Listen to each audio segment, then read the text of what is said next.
Senhor Deus Todo-Poderoso, graças te rendemos, ó Pai, pelo grande e maravilhoso privilégio de podermos estar aqui reunidos nesta noite.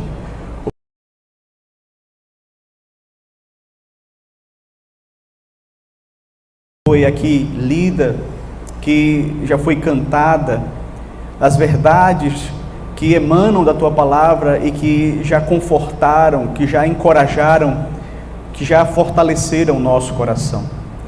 Agora, Senhor, nesse momento, que para nós é de fato momento em que aguardamos compreender a Tua vontade de uma forma mais detida, de uma forma mais compreensiva, que o Senhor possa nos usar, Senhor, usar o Teu servo, usar a minha vida, para que eu possa pregar tão somente aquilo que está na Tua Palavra. Que o Teu Espírito Santo, que de fato inspirou o apóstolo Paulo a escrever a carta aos Romanos, que o Espírito Santo também esteja conosco nesta noite, iluminando o nosso entendimento, tornando clara as palavras da Tua Palavra. Abençoe, Senhor, as nossas vidas, que o Senhor possa nos conduzir, Senhor, nessa jornada em que vamos aprender um pouco mais da Tua Palavra nesta noite. Assim, Senhor, eu te peço, eu te rogo as Tuas bênçãos em nome de Jesus. Amém. Então, queridos, eu vou ler Romanos 8, do verso 31 ao 39, eu peço que você acompanhe sua Bíblia. Diz assim a palavra do Senhor: Que diremos, pois, à vista destas coisas? Se Deus é por nós, quem será contra nós? Aquele que não poupou o seu próprio Filho, antes por todos nós o entregou, porventura não nos dará graciosamente com ele todas as coisas? Quem intentará acusação contra os eleitos de Deus? É Deus quem os justifica. Quem os condenará? É Cristo Jesus quem morreu, ou antes quem ressuscitou, o qual está à direita de Deus e também intercede por nós.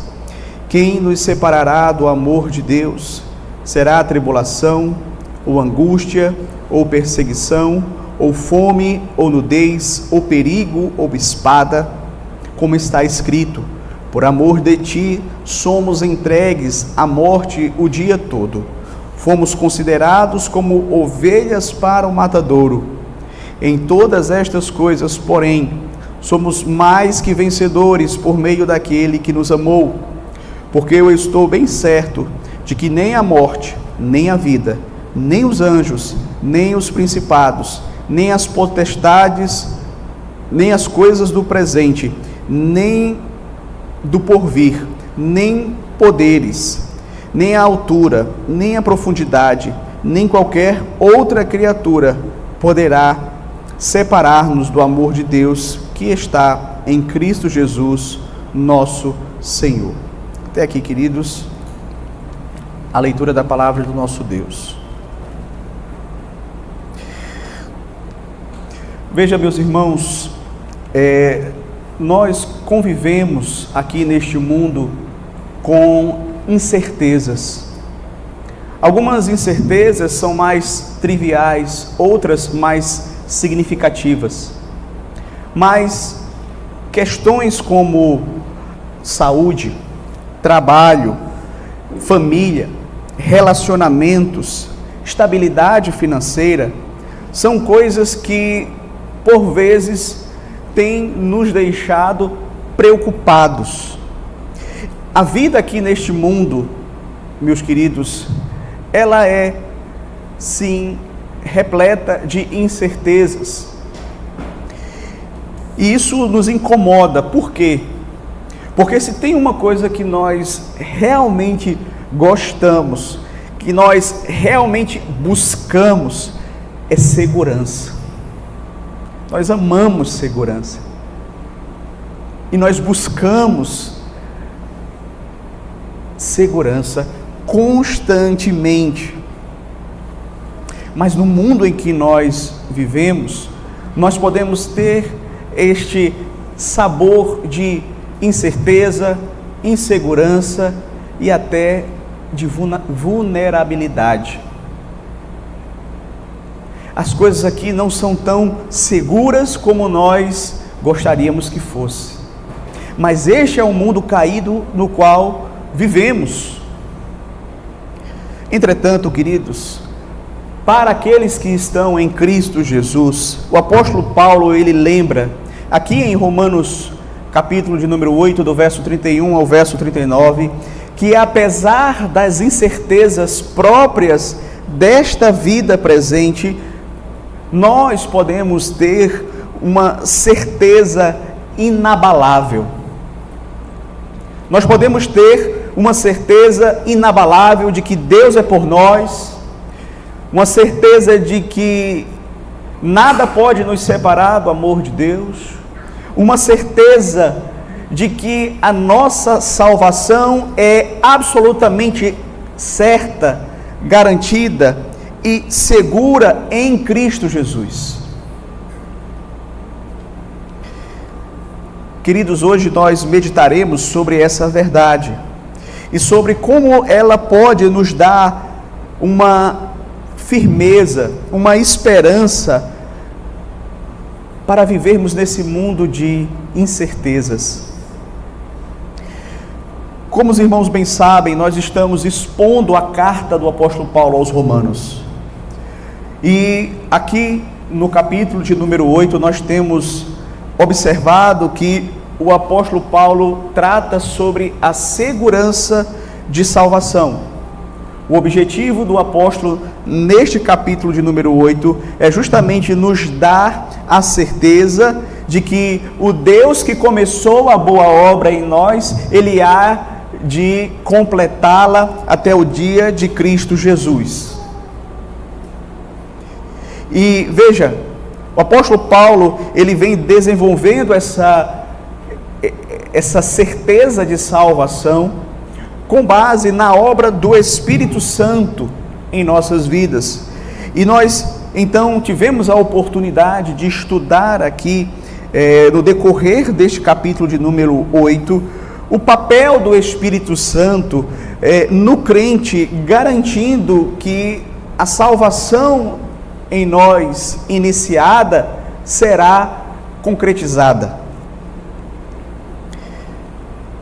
Em nossa última exposição aqui em Romanos, nós vimos que o apóstolo Paulo, ele explicou basicamente o plano da salvação, o plano que foi elaborado por Deus lá antes da fundação do mundo, na eternidade, que vai se concretizar quando Cristo voltar.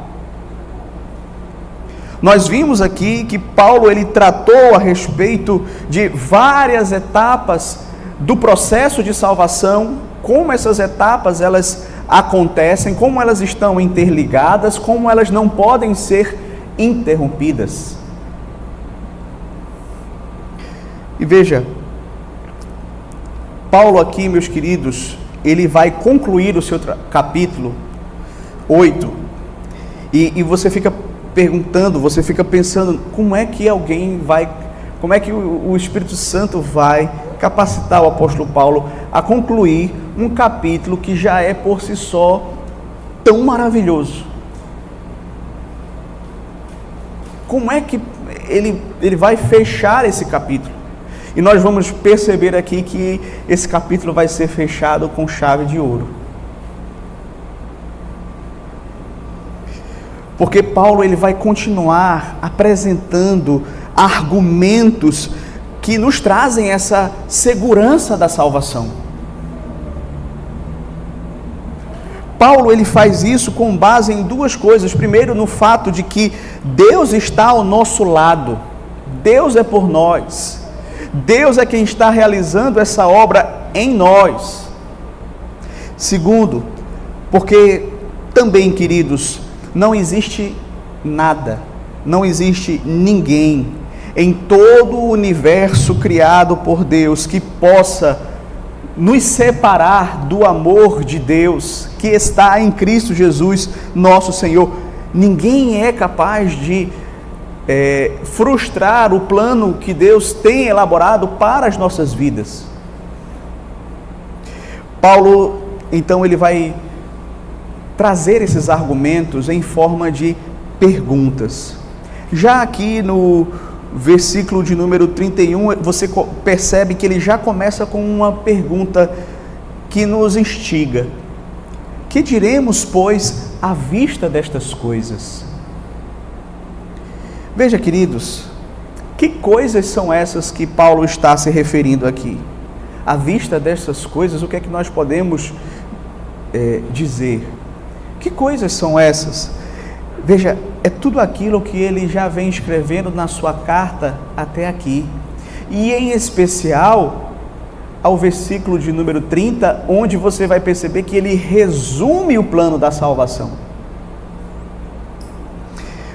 O que podemos dizer à vista do fato de que Deus de antemão nos conheceu, nos predestinou, nos chamou, nos justificou, nos glorificou. Em outras palavras, queridos, diante desta certeza de que nós temos, com respeito à nossa salvação, qual é a conclusão que nós podemos tirar disso? Esse é o ponto do apóstolo Paulo aqui.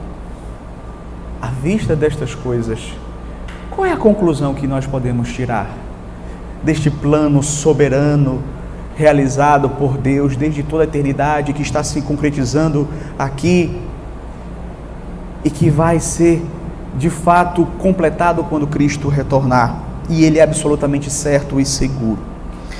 O apóstolo então ele vai responder essa pergunta fazendo mais 5 perguntas. E essas perguntas, elas são perguntas retóricas, ou seja, são perguntas que Paulo sabe a resposta. Que inclusive a resposta ele já vem trazendo aqui na carta, mas veja, ele faz questão de fazer essas 5 perguntas e respondê-las para fechar o argumento do capítulo de número 8. Ele faz questão de fazer essas 5 perguntas para que não reste nenhuma dúvida pairando sobre as cabeças dos crentes de Roma e de todos os crentes que vão ler esta carta, de que ninguém pode frustrar os planos de Deus. Ninguém pode frustrar a salvação que Deus começou a realizar em nossas vidas. Paulo quer que ninguém tenha dúvidas a respeito desta certeza. Com base nisso, queridos, eu gostaria então de meditar com os irmãos a respeito do seguinte tema: por que podemos ter certeza de que a salvação, uma vez iniciada, será concretizada? Por que eu e você podemos estar seguros de que, se Ele começou a boa obra em nós, Ele vai completar essa boa obra? Por quê? Paulo vai responder isso fazendo algumas perguntas. E a primeira que ele faz aqui, meus queridos, é: se Deus é por nós, quem será contra nós? Verso de número 31. Que diremos, pois, à vista destas coisas? Se Deus é por nós, quem será contra nós? Diante dessa obra maravilhosa que Deus vem realizando na eternidade e na história, essa obra de salvação, queridos, onde Deus mostra claramente que Ele é por nós. Ele é por nós. Porque antes da criação do mundo, Ele nos amou, nos predestinou. No devido tempo, Ele nos chamou através do seu Evangelho. Ele nos converteu, Ele nos justificou, Ele está nos santificando e Ele vai nos glorificar. Então isso é um forte indício de que Deus é por nós. Essa é a pergunta, queridos, que Paulo faz aqui no verso de número 31. E essa pergunta, veja, ela se deve, queridos, ao fato de que muitas pessoas poderiam sim se levantar contra nós. Muitas pessoas, e até com razão e com direito, poderiam sim se levantar e questionar. Por exemplo, como é que um Deus justo santo e reto pode perdoar um pecador como você? Alguém poderia nos questionar isso. Como um Deus justo e santo pode justificar e ainda dar vida eterna, não é, a alguém que é tão pecador como qualquer outro pecador? Claro que muitas pessoas poderiam se levantar contra nós, mas a resposta que Paulo traz aqui é que essas possíveis indagações, esses questionamentos, essas acusações, elas caem por terra. Por quê? Porque de fato Deus é por nós, porque foi Ele quem começou a boa obra em nós, foi Ele quem nos salvou.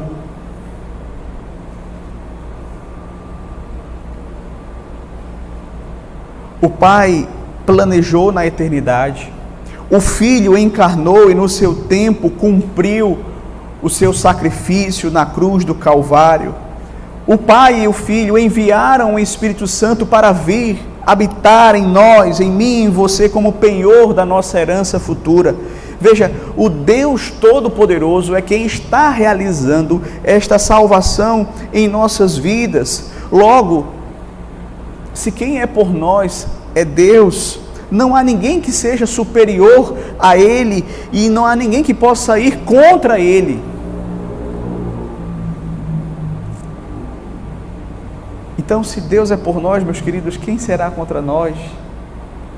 Se Ele é o Deus Todo-Poderoso, Criador dos céus e da terra, o Deus que trouxe à existência as coisas que hoje existem por meio da sua palavra. Se esse Deus é por nós, quem vai ser contra nós? A segunda pergunta que você encontra aqui no verso de número 32 é quando Paulo diz assim: aquele que não poupou o seu próprio filho, antes por todos nós o entregou, porventura não nos dará graciosamente com ele todas as coisas?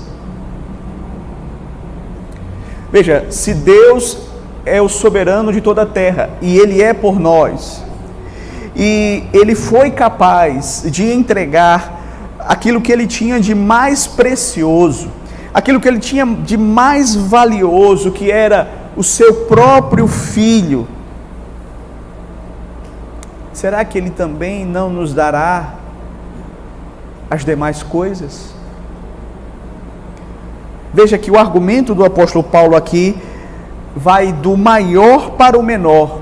Ou seja, se Deus não poupou o seu próprio Filho, antes o entregou com vistas à nossa salvação, isso significa que certamente Ele não vai deixar de dar aquilo que é menor, mas que Ele sabe que é bom e é importante para as nossas vidas, para as nossas almas, para a nossa salvação. Aquele que dá o maior, Ele também dá o menor. Veja, uma das histórias mais comoventes das Sagradas Escrituras é quando Deus pede a Abraão, lá no Antigo Testamento, que ele sacrificasse o seu filho. Abraão, então, ele fez conforme aquilo que Deus havia requerido dele, conforme a vontade do Senhor.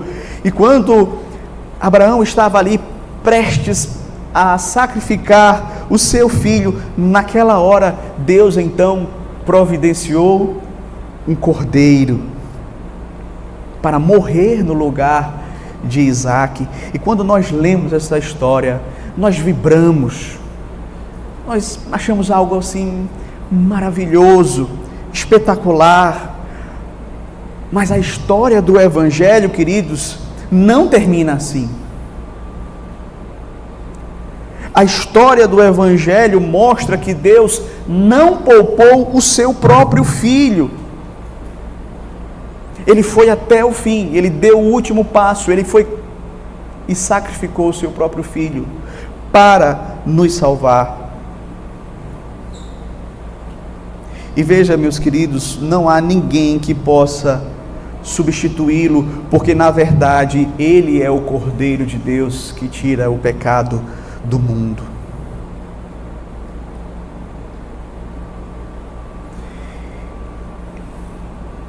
De modo que não foi Judas por dinheiro, não foi Pilatos por medo, não foram os judeus por inveja, mas foi o Pai, por amor, que o entregou para morrer por nós. Será que esse Pai que deu a mim, a você que está em Cristo, tamanha prova do seu amor, será que esse amor, ele corre o risco de mudar de repente? Será que de repente ele pode deixar de amar e permitir que a nossa salvação não aconteça, não se concretize? Se o Filho dele morreu por nós na cruz do Calvário? De maneira nenhuma, meus queridos, pois se Ele já nos amou de tal maneira, ao ponto de entregar o seu próprio Filho, Ele não poupou o seu próprio Filho, certamente Ele vai também nos abençoar com todas as bênçãos que são necessárias para que a nossa salvação seja, então, completada.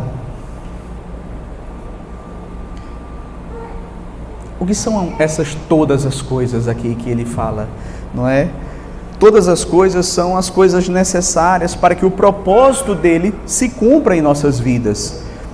Então ele nos dará graciosamente todas as coisas que ele julgar que é necessária para mim, para você, tudo aquilo que ele julgar que é necessário para o nosso bem, para o nosso crescimento espiritual, para que possamos nos tornar mais parecidos com o Senhor Jesus Cristo, para que possamos ser finalmente salvos. Então, tudo o que for necessário para que esse plano se concretize, Ele também vai providenciar.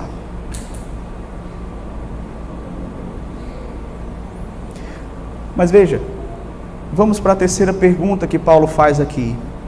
Justamente, você vai ver ele cada vez mais trazendo argumentos, confirmando a nossa segurança de salvação. E aqui na terceira pergunta ele diz: quem tentará alguma acusação contra os eleitos de Deus? Quem tentará acusação contra os eleitos de Deus? Verso de número 33. Veja, e ele não está afirmando aqui que não haja acusação contra nós. Existe sim, e muita. Sua consciência certamente sabe disso. A minha também. Se alguém quisesse conhecer quais seriam as acusações contra nós, por exemplo, bastaria perguntar às pessoas que convivem conosco, as pessoas da nossa casa, os nossos vizinhos, as pessoas com quem trabalhamos, as pessoas com quem estudamos. E certamente, queridos, eles iam apresentar uma série de acusações contra nós. Quando Paulo fala aqui, quem tentará acusação contra os eleitos de Deus, não é porque não há acusação. O próprio Satanás, certamente, ele vai querer também te acusar com os teus pecados. Mas veja, meus queridos, claro que há acusação contra nós, sempre haverá, mas a razão pela qual ninguém tentará acusação contra os eleitos de Deus, não é porque eles não mereçam ser acusados, mas é porque é Deus quem os justifica. É Deus quem os justifica. É interessante porque essa palavra intentar no original é um termo técnico que era usado naquela época para você responder a um processo judicial. Ou seja, esse era um termo forense, um termo legal, que era empregado exatamente quando alguém queria levar uma acusação contra uma pessoa num tribunal.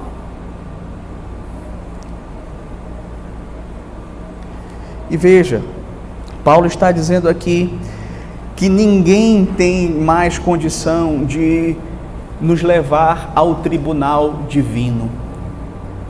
Ninguém poderá mais formular nenhuma acusação contra nós. Ninguém poderá se apresentar diante de Deus ou apresentar alguma queixa contra nós, alguma denúncia contra nós, por uma razão muito simples: é Deus quem nos justifica. E nós já temos visto, inclusive, isto aqui.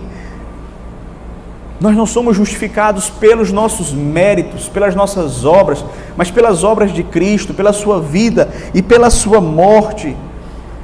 É Ele quem vai nos apresentar justos diante de Deus.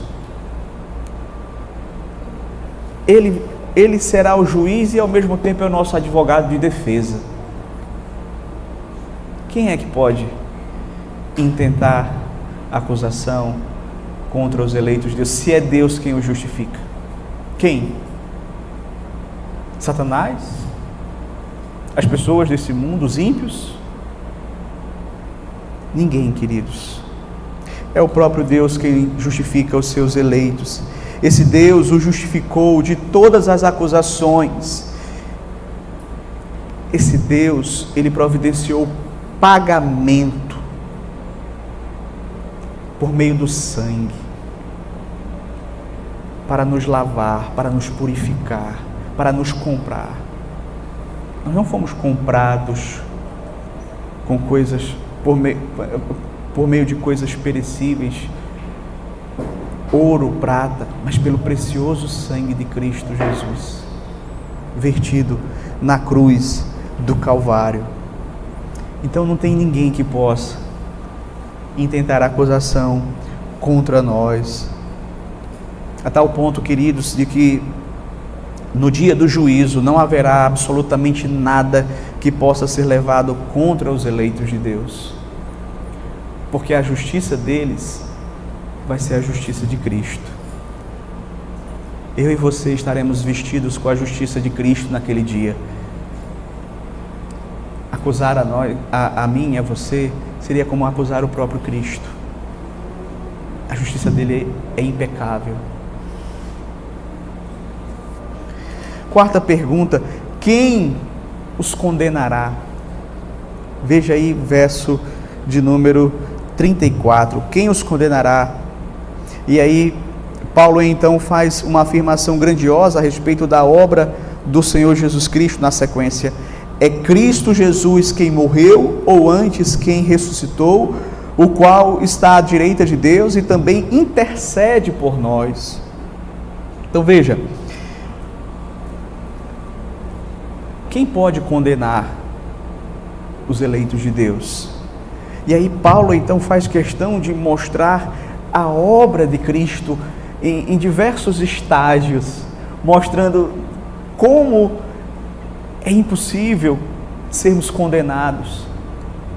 Por isso que ele começou esse capítulo 8 dizendo: nenhuma condenação há para os que estão em Cristo Jesus. Para os que estão em Cristo Jesus. Por quê? Por que nós podemos afirmar isso? Paulo vai dizer: é Cristo Jesus quem morreu por eles. Cristo, Ele morreu na cruz, nos substituindo.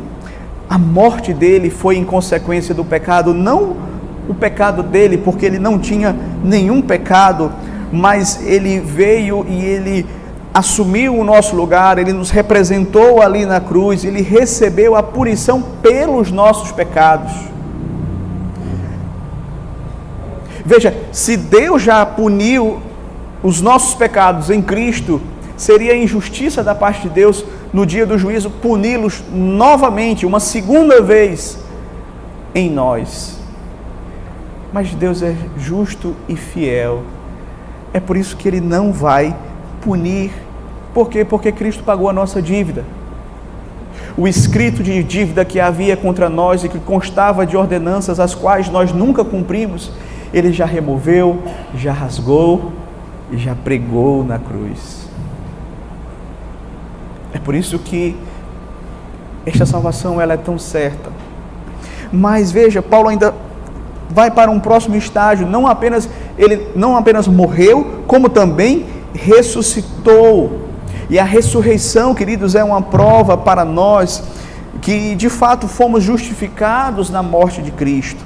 Quando Cristo ressuscitou, quando Deus ressuscitou Cristo dentre os mortos, Ele estava ali proclamando exatamente que Ele havia recebido o sacrifício e Ele estava satisfeito com o sacrifício do seu Filho em favor dos pecadores. De modo que a ressurreição é uma proclamação pública de que aquela obra foi realizada, consumada e aceita por Deus, e também é uma prova da impossibilidade da nossa condenação.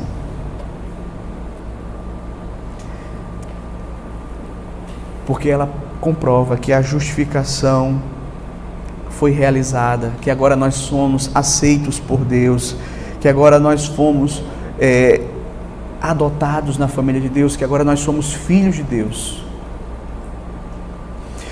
Terceira questão, Cristo não somente morreu, ressuscitou, mas também está assentado à direita do Pai. Veja, Paulo faz questão de mencionar que Cristo está assentado à direita do Pai.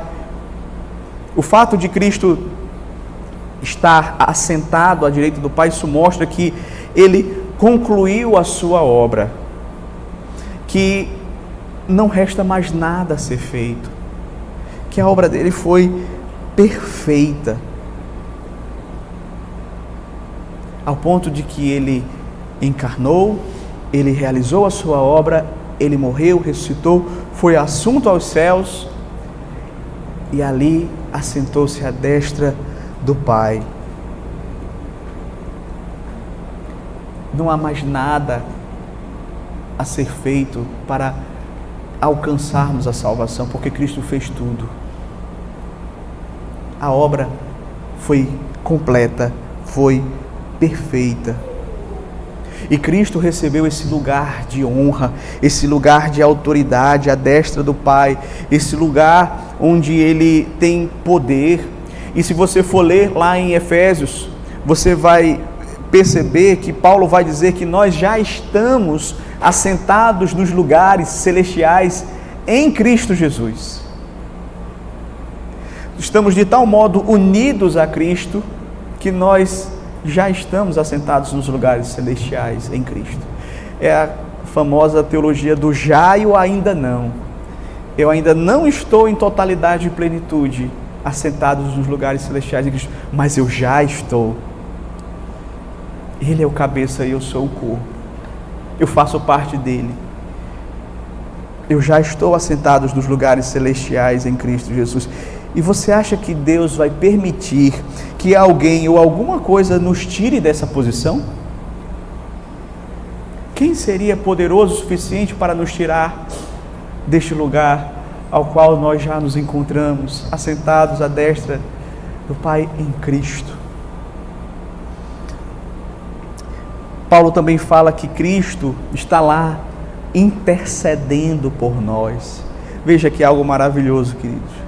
Cristo não somente morreu, ressuscitou, assentou-se à destra do Pai, como Ele também intercede por nós. Paulo faz questão de finalizar aqui esta afirmação, mostrando, queridos, que Cristo está ali sentado, intercedendo por mim e por você. Porque Cristo está ali exercendo o seu papel de sumo sacerdote.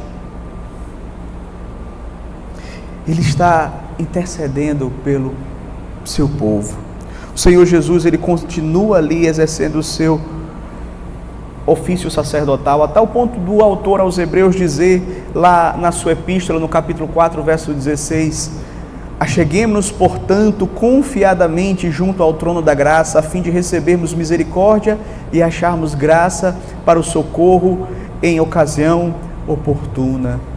Veja, a presença de Deus, de Cristo lá, assentado à destra do Pai, é uma garantia de que nós vamos receber graça, misericórdia, seremos ajudados em tempo oportuno.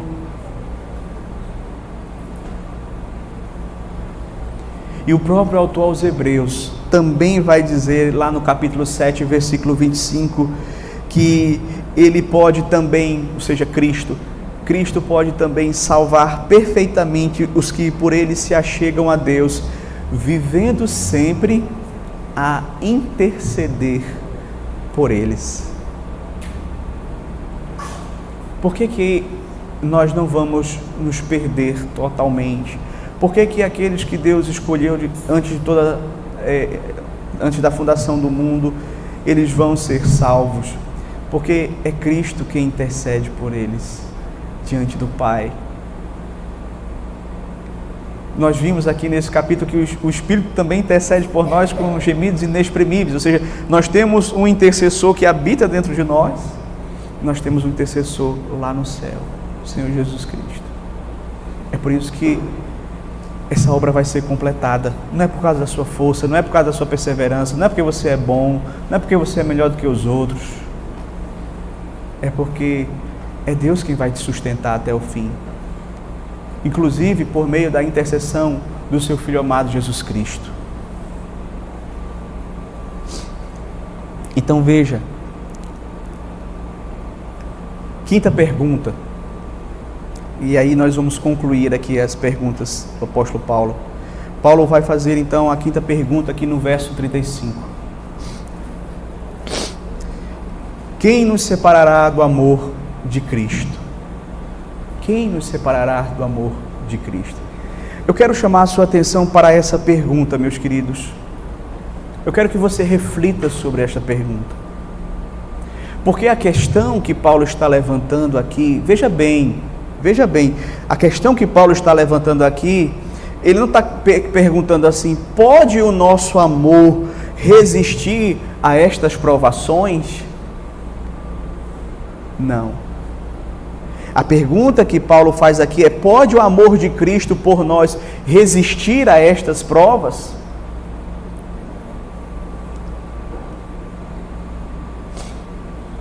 Então, queridos, veja, ninguém pode nos arrancar do amor de Cristo.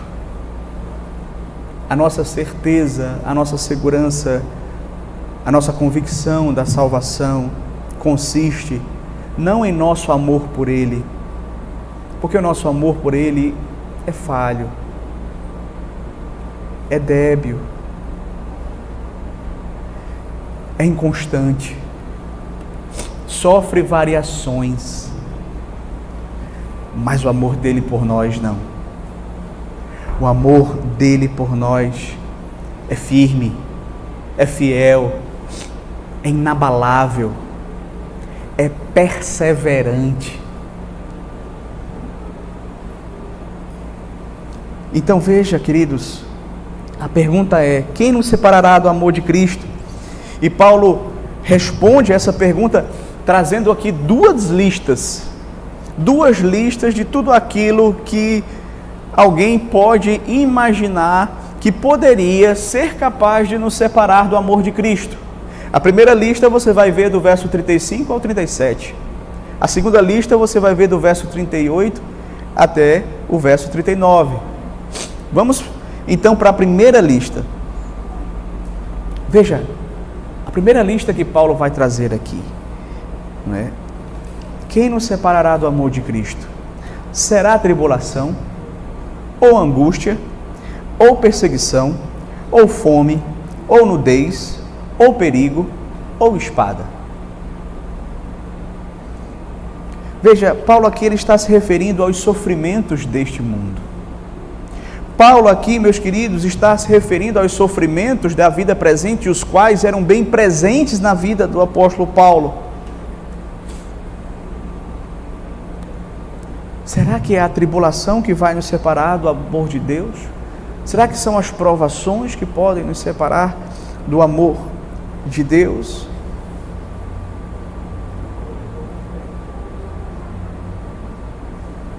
Certa feita, um senhor da igreja estava muito doente, e ele já estava muito mal fisicamente, e o pastor foi visitá-lo. E aquele irmão, muito simples, humilde, ele disse: pastor, eu às vezes eu tenho medo, porque eu estou tão fraco que eu já não consigo mais orar. Eu tenho medo de que eu me perca. E o pastor então abriu a palavra de Deus lá no Evangelho de João, naquele texto que fala que aqueles que o Pai entregou em suas mãos, ninguém pode arrebatá-los. Não é a nossa mão, não é a força do nosso braço segurando em Deus, é Deus quem nos sustenta.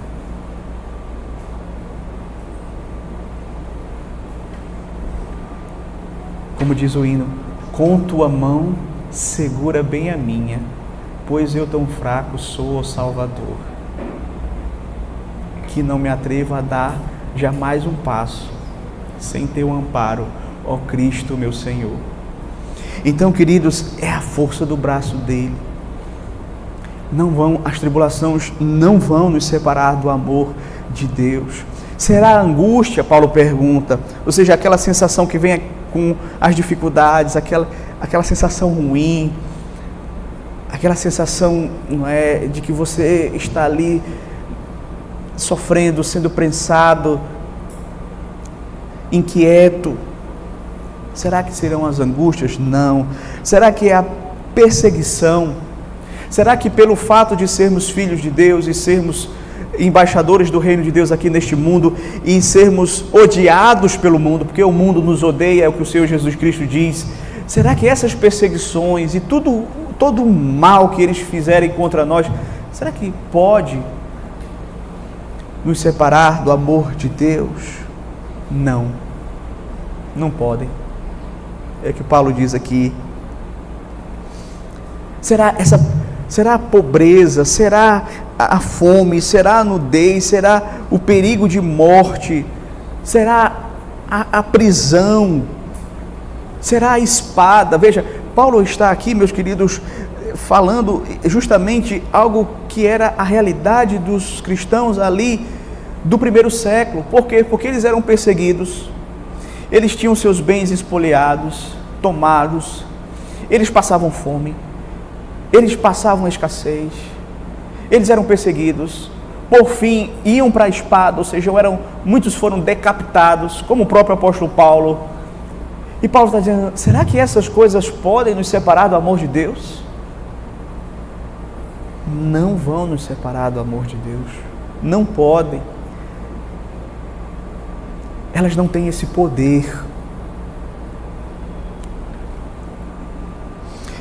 Então, a primeira resposta de Paulo a essa primeira lista, ele vai trazer aqui, e ele vai mostrar, meus queridos, que nós já deveríamos estar preparados para o fato de que neste mundo nós iríamos ser perseguidos, iríamos passar por tribulações, por provações, por aflições. Tanto é que no verso de número 23, respondendo às perguntas levantadas ali, a pergunta do verso 35, melhor dizendo, ele cita um salmo. Veja que ele cita o Salmo 44, verso 22. Mas por amor de ti somos entregues à morte todos os dias, somos considerados ovelhas para o matadouro. Veja que Paulo aqui ele cita o Salmo, um texto que no Antigo Testamento estava se referindo a Israel, mas que se aplica ao povo de Deus no presente, né? Se referia a Israel, aos eleitos dentro da nação de Israel, e também aos eleitos do tempo presente. E ele coloca aqui, veja, mas por amor de ti somos entregues à morte todos os dias, como considerados ovelhas para o matadouro. Ele está dizendo: olha, se você é um cristão, saiba de uma coisa, você está marcado para morrer. Você está marcado para morrer, porque o mundo nos odeia. Claro que eles não vão fazer tudo o que eles gostariam de fazer conosco, pela graça de Deus, Deus não permite que isso aconteça. Mas se dependesse da maldade dos homens, a igreja não existiria mais. Então, Paulo vai deixar claro, olha, se você estiver passando por isso, saiba, não estranhe, porque isso faz parte da agenda do crente. Perseguição, provação, sofrimentos, aflições, faz parte. Por isso que o apóstolo Pedro lá na sua carta também vai dizer, não estranheis o fogo ardente que surge no meio de vós com a intenção de provar-vos. Como se alguma coisa extraordinária estivesse acontecendo. Não! Cristo já nos antecipou que haveria de acontecer isso. Mas a segunda resposta que Paulo traz aqui a essa primeira lista, nós podemos encontrar no verso de número 37, em todas estas coisas. Que coisas? As coisas que ele acabou de listar anteriormente ali no verso 35. Porém, somos mais do que vencedores por meio daquele que nos amou. Em todas essas coisas, em todas essas tribulações, em todas essas provações, em todas essas perseguições, nós somos mais do que vencedores. Por quê? Primeiro, queridos, porque essas coisas não podem nos separar do amor de Deus, senão elas não vão prevalecer sobre nossas vidas. Elas não vão ter a palavra final, elas não vão nos separar de Deus, não vão fazer com que percamos a salvação. Por isso, a palavra no original aqui, mais que vencedores, é hipervencedores. É uma palavra belíssima do grego. Somos hipervencedores. Primeiro, porque essas tribulações elas não vão interromper o plano de Deus na nossa vida. Segundo, porque as tribulações, as perseguições, as provações, os sofrimentos desta vida, muito pelo contrário, eles vão nos aproximar mais de Deus e não nos afastar. Você entende então por que em todas essas coisas nós somos mais do que vencedores? Porque ao contrário de nos afastar do amor de Deus, ela vai nos fazer amar mais a Deus, vai nos levar mais para próximo de Deus, vai nos tornar mais dependentes do Senhor. Então Paulo apresenta a segunda lista, que está aqui do verso 38 até o verso de número 39, quando ele diz assim, porque eu estou bem certo de que nem a morte, nem a vida, nem os anjos, nem os principados, nem as potestades, nem os principados, nem as coisas do presente, nem do porvir, nem os poderes, nem a altura, nem a profundidade, nem qualquer outra criatura poderá nos separar do amor de Deus que está em Cristo Jesus, nosso Senhor. Veja, Paulo agora cita nessa segunda lista os poderes, tanto deste mundo, poderes visíveis, como os poderes que são invisíveis. Tanto as coisas do presente, como as coisas que ainda estão para acontecer, as coisas futuras. Então, a morte não pode nos separar do amor de Cristo. Nem a vida com os seus atrativos, com os seus prazeres, com os seus deleites, nem os anjos que foram criados por Deus como seres celestiais, ministradores de Deus, nem os principados, ou seja, nem os poderes humanos. E aqui Paulo está se referindo aos governos. Veja, nem aqueles que têm poder na sociedade vão poder nos separar do amor de Deus. Veja, lançaram José na prisão durante anos, mas isso não o separou do amor de Deus. Então, os governos, os governantes, os poderosos não podem nos separar do amor de Deus, nem as coisas do presente, nem as coisas do porvir, nem as coisas futuras vão nos separar do amor de Deus, nem os poderes, que são aqui uma palavra grega para os poderes demoníacos, ou seja, Satanás e os seus anjos. Eles também não vão ter essa capacidade de nos separar. Eles bem que queriam, mas não vão. Nem a altura, provavelmente ele está se referindo aos céus, nem a profundidade, nem provavelmente aqui ele está se referindo ao inferno, talvez seja essa uma referência. Nada pode nos separar do amor de Deus. É interessante isso, Paulo faz questão de mostrar que não há nada que possa nos separar do amor de Deus. Nem os poderes deste mundo, nem os poderes celestiais, invisíveis, angelicais, nem as coisas de agora, nem as coisas do futuro que vão acontecer, nem a altura, nem a profundidade. E aí, para arrematar, ele ainda faz questão de dizer no verso 39, nem qualquer outra criatura, ou seja, qualquer outra coisa que possa ter sido criada por Deus, pode nos separar do amor de Deus.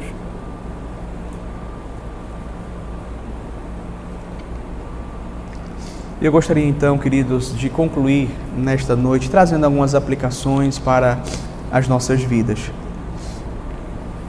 Queridos, se por um lado nós aprendemos, hoje, que ninguém tentará acusação contra aqueles que estão em Cristo, o mesmo não pode ser dito com respeito àqueles que não estão em Cristo. Para aqueles que ainda estão nos seus pecados, para aqueles que ainda não receberam a Cristo como seu único e suficiente Salvador, eles estão sujeitos a todas as acusações decorrentes dos seus próprios pecados, dos pecados que eles cometeram.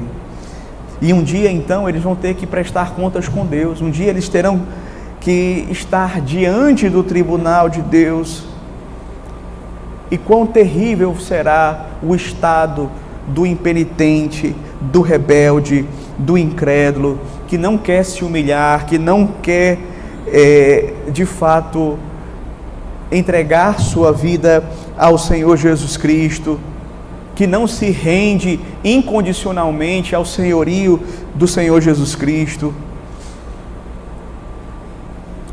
Se alguém perguntar quem vai intentar acusação contra eles, certamente, queridos, eles serão acusados de todos os seus pecados por todos os seus amigos e colegas e inimigos e o próprio Deus.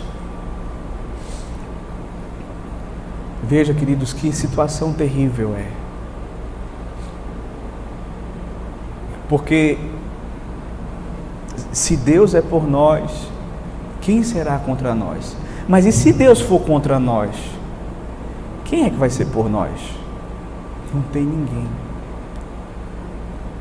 Então, é por isso que nós precisamos entender a necessidade que temos de nos arrepender, de crer em Jesus Cristo, de sermos justificados por Deus, mediante a fé em Jesus Cristo, para que possamos ser salvos, para que possamos não chegar diante do tribunal de Deus com medo da condenação.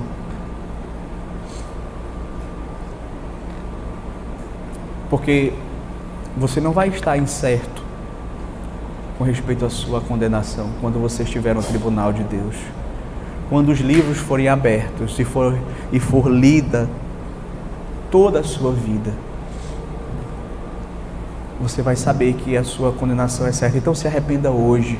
Hoje é o dia de você, de fato, crer em Jesus Cristo para a sua salvação. Mas, queridos, eu quero também trazer aqui uma aplicação para aqueles que estão em Cristo. Veja, de fato, aqueles que estão em Cristo, nós já não vivemos mais incertos quanto ao nosso destino eterno. Nós temos certeza da salvação. Não com base na minha vida, nos meus méritos, nas minhas obras, na minha força, mas com base naquilo que Cristo fez e com base em todos esses argumentos que Paulo vem trazendo aqui no capítulo 8 e essa enxurrada final que ele traz. Veja, queridos, você acha que uma questão tão séria, a questão mais importante na vida de um homem como esta, que é a salvação, Deus deixaria como algo incerto? Você acha que Deus faria com que esta salvação dependesse da sua força, da sua perseverança, das suas qualidades. Veja, se isso fosse deixado à sua responsabilidade, você estaria perdido. Você não ia ser salvo.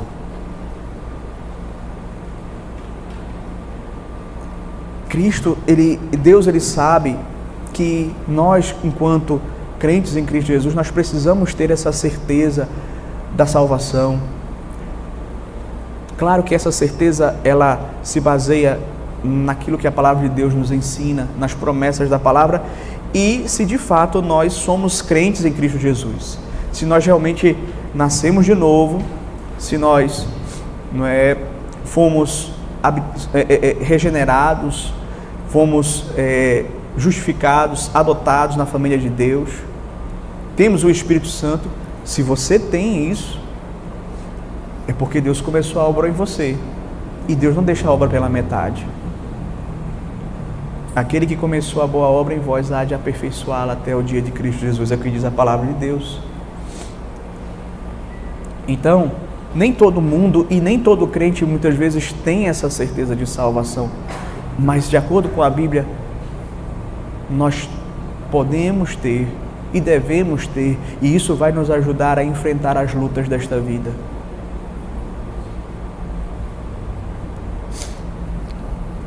Veja, tendo isso em mente, tendo essa certeza da salvação em mente, nós também podemos pensar aqui que nós, enquanto pessoas que vivem nesse mundo de incertezas, nós temos essa certeza que muda tudo. Talvez a sua incerteza seja com relação a relacionamentos. Você não sabe se uma pessoa realmente ama você. Talvez você não saiba se os seus familiares amam você. A Bíblia chega a dizer, ainda que o nosso pai ou nossa mãe nos abandone, o Senhor não vai nos abandonar. Você pode estar certo de que o amor dele por você é verdadeiro. Pastor, como é que eu posso estar certo? Ele deu o seu Filho unigênito para morrer por você na cruz do Calvário. Você quer maior prova de amor que essa? Você quer maior prova de amor que essa? Mas pastor, às vezes eu passo por tantas provações, por dificuldades, e aí eu fico questionando o amor de Deus por mim. Será que Deus me ama mesmo?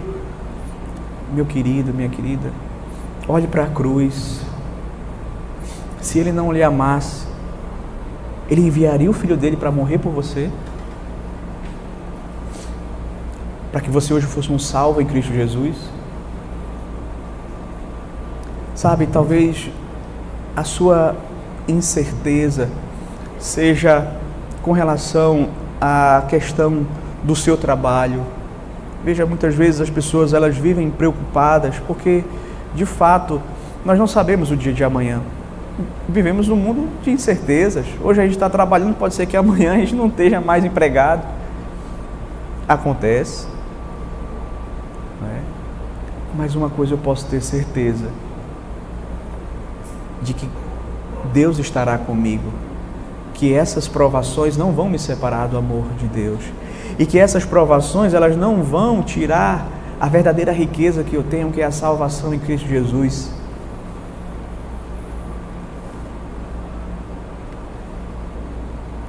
Talvez a sua incerteza seja com relação ao seu futuro.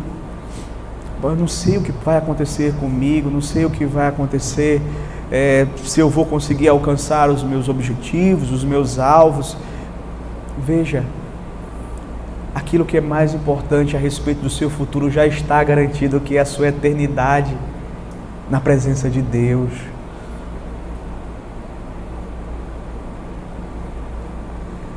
Veja, talvez você pense, mas e as provações, as lutas, as dificuldades que a gente vê? Será que de repente eu vou cair?